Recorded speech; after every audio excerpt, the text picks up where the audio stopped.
और यहाँ पर हम खबर है कि आईनी तरमीम की जो बिल है उसको मंजूर कर लिया गया है। 27वीं आईनी तरमीम की तहरीक को मंजूर कर लिया गया है। कौमी असम्बली में 27वीं आईनी तरमीम की तहरीक जो कि पेश की गई थी उसे मंजूर कर लिया गया है। स्पीकर अयाज सादिक की ज़ेर सदारत पार्लियामेंट का इजलास जारी है और अब से कुछ ही देर पहले 27वीं आईनी तरमीम की तहरीक पेश की गई और अब ये खबर सामने आ रही है कौमी असम्बली से कि इस तहरीक को मंजूर कर लिया गया है। आपको बताते चलें कि 2/3 अक्सरियत हुकूमत को दरकार थी इस तहरीक की मंजूरी के लिए और अब ये खबर सामने आ रही है कि इस तहरीक को मंजूर कर लिया गया है और हुक्मरान इत्तेहाद को ऐवान में 2/3 वाज़ेह अक्सरियत भी हासिल थी जिसकी बदौलत ये तहरीक मंजूर हो चुकी है। 27वीं आईनी तरमीम की तहरीक मंजूर हो चुकी है।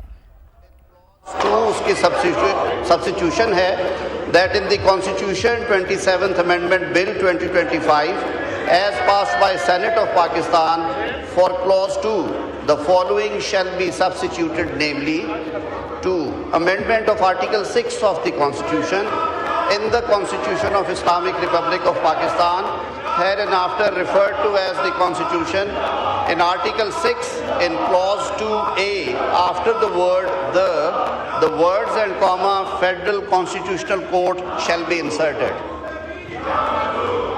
Now I put the amendment to the House. The question is that the amendment be adopted. All those in favor of it may say aye. Aye. All those against it may say no.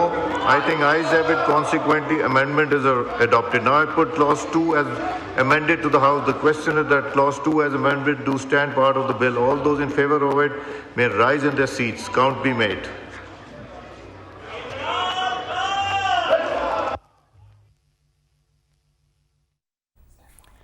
कौमी assembly का इजलास और opposition शोर शराबा कर रही है। Opposition की जानिब से नारेबाजी भी की जा रही है और 27वीं आईनी तरमीम की तहरीक को मंजूर भी कर लिया गया है। अहम खबर है कि 27वीं आईनी तरमीम की तहरीक जो कि अब से कुछ ही देर पहले पार्लियामेंट के इजलास में पेश की गई उसे मंजूर कर लिया गया है और 224 वोट दरकार थे हुकूमत इत्तेहाद को इस तरमीम को मंजूर करवाने के लिए और हुक्मरान इत्तेहाद को ऐवान में 2/3 वाज़ेह अक्सरियत भी हासिल थी जिसकी बदौलत ये तहरीक मंजूर हो चुकी है। और अहम खबर है कि 27वीं आईनी तरमीम जो कि जिसकी तहरीक अब से कुछ ही देर पहले इस ऐवान में पेश की गई उसे मंजूर कर लिया गया है। 4 मेंबरान ने तहरीक की मुखालिफत में भी वोट दिया और खबर ये सामने आ रही है कि 27वीं आईनी तरमीम की तहरीक को ऐवान से मंजूर करवा लिया गया है। आपको बताते चलें कि स्पीकर अयाज सादिक की ज़ेर सदारत ये इजलास जारी है पार्लियामेंट का जिसमें